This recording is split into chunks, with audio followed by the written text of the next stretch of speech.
नमस्कार।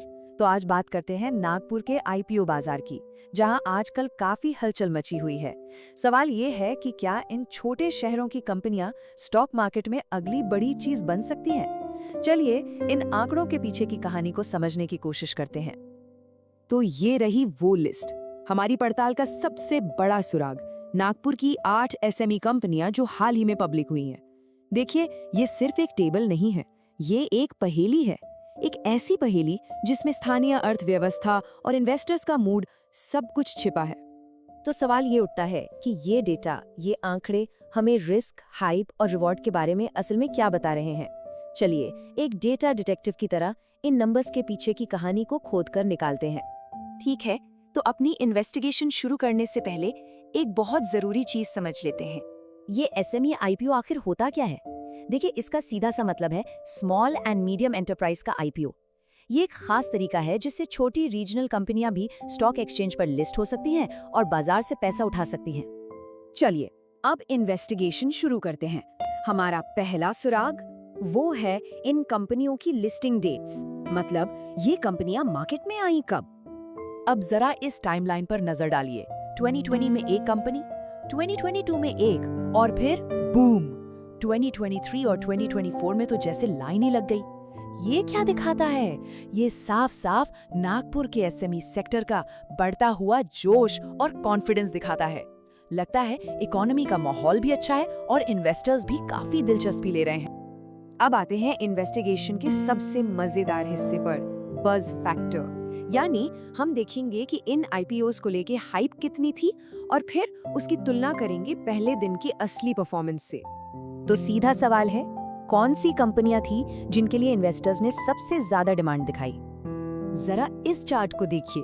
Urban enviro waste 255 गुना subscribe हुआ। मतलब सोचिए, हर एक शेयर के लिए 255 लोग बोली लगा रहे थे। अनबिलीवेबल। रामदेव बाबा सॉल्वेंट और डिफ्यूजन इंजीनियर्स के लिए भी जबरदस्त क्रेज था। इससे पता चलता है कि इन्वेस्टर्स कितने ज्यादा एक्साइटेड थे। लेकिन सबसे बड़ा सवाल, क्या ये जबरदस्त हाइप पहले दिन सबसे बड़े गेन्स में भी बदली? देखते हैं। तो ये रहे लिस्टिंग डे के नतीजे। हाँ, अर्बन एनवायरो और रामदेव बाबा सॉल्वेंट ने अच्छी खासी परफॉर्मेंस दी, लेकिन मजे की बात यह है कि इनसे भी बेहतर परफॉर्म करने वाली एक और कंपनी थी। तो यहाँ पहला सबक मिलता है, सबसे ज्यादा हाइप का मतलब हमेशा बेस्ट रिटर्न नहीं होता। तो अगर सबसे ज्यादा हाइप वाली कंपनियां टॉप पर नहीं थी, तो फिर कौन था? चलिए अब बात करते हैं उन असली स्टार्स की जो हमारे डेटा में सबसे अलग चमक रहे हैं। और यहाँ एंट्री होती है ट्रस्ट फिनटेक की। ये एक क्लासिक केस है जहाँ जबरदस्त हाइप और उससे भी ज्यादा जबरदस्त परफॉर्मेंस दोनों साथ साथ चले। सबसे पहले तो इसका ओवर सब्सक्रिप्शन देखिए, 108 गुना से भी ज्यादा। मतलब हर एक शेयर के लिए 108 से ज्यादा एप्लीकेशंस।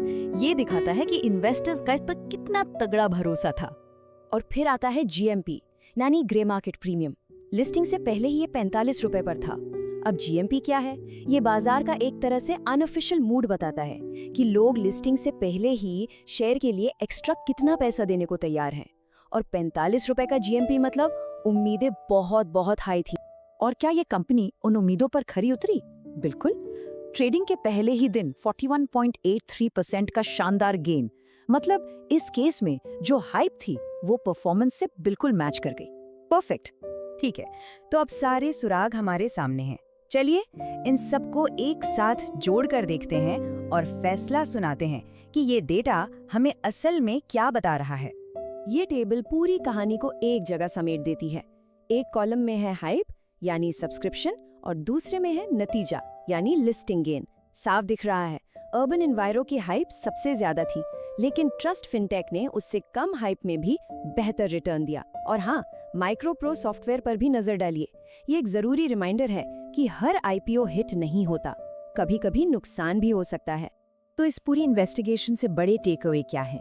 पहली बात, नागपुर का एसएमई सेक्टर जबरदस्त ग्रोथ और जोश दिखा रहा है। दूसरी, रीजनल आईपीओस के लिए इन्वेस्टर्स में जबरदस्त भूख है। तीसरी और सबसे जरूरी बात, सबसे ज्यादा हाइप वाले आईपीओ का मतलब हमेशा पहले दिन सबसे अच्छा परफॉर्मर होना नहीं है।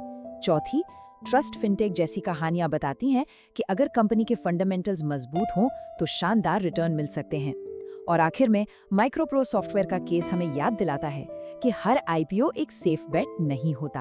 तो इस पूरे एनालिसिस के बाद एक बड़ा सवाल हमारे सामने खड़ा होता है, क्या ये regional SME IPOs stock market के छुपे रुस्तम हैं? वो छिपे हुए हीरे जिनकी तलाश सब कर रहे हैं? ये एक ऐसा सवाल है जो यकीनन इन्वेस्टर्स और मार्केट पर नजर रखने वालों को सोचने पर मजबूर कर देगा।